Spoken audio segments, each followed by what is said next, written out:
Hey everyone, welcome back. You know how we all use the word solid like every single day, right? hmm But have you ever stopped to think about what solid actually means? Right.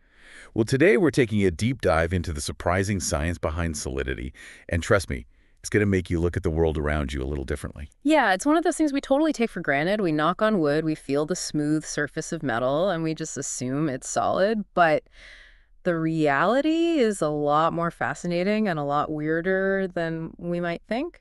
I was reading this article the other day called The Misleading Simplicity of Solid, Oh, yeah, I saw that one. and it totally blew my mind. So let's unpack this together. I mean, like, I'm looking at my desk right now. It Yeah. feels solid. It looks solid. Of course. But this article is saying it's mostly empty space. What's going on here? It all comes down to scale and how our senses perceive the world. Okay. At the microscopic level, a solid object is not a solid mass at all. It's actually mostly empty space with tiny particles called atoms whizzing around. Wait, so you're telling me this desk I'm leaning on is mostly nothing?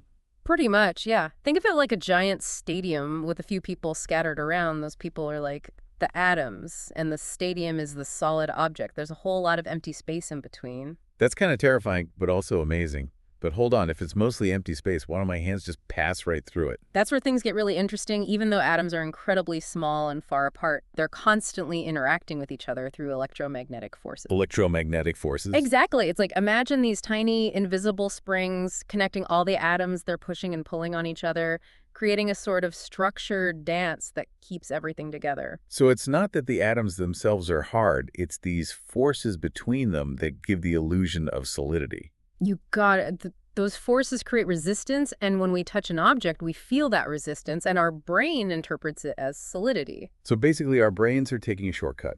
You could say that it's a pretty efficient shortcut, though. Imagine having to analyze the position and momentum of every single atom in a rock before you could decide whether to step on it. Not exactly practical for survival. Makes sense. But knowing this, does it change how we should think about the world? I think it encourages us to be more curious and to question our assumptions about the world around us. Yeah, like if something as seemingly simple as solidity can be so complex, what else are we missing out on? It makes you wonder, right? Is there a whole level of reality that we're just blind to because our senses and our brains are filtering it out? That's both unsettling and exciting at the same time.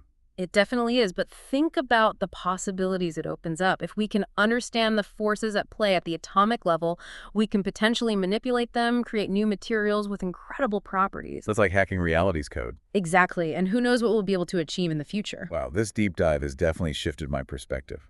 I'm going to look at every solid object a little differently from now on. I think we all will. So to our listeners out there, what solid truths are you taking for granted in your own lives? What happens when you start questioning them? Let us know in the comments, and join us next time for another mind-bending deep dive. And don't forget to think about this the next time you pick up a seemingly simple object like a pencil or a rock, because beneath that surface level of solidity lies a universe of complexity just waiting to be explored. That's all the time we have for today. Thanks for joining us. See you next time. Bye, everyone.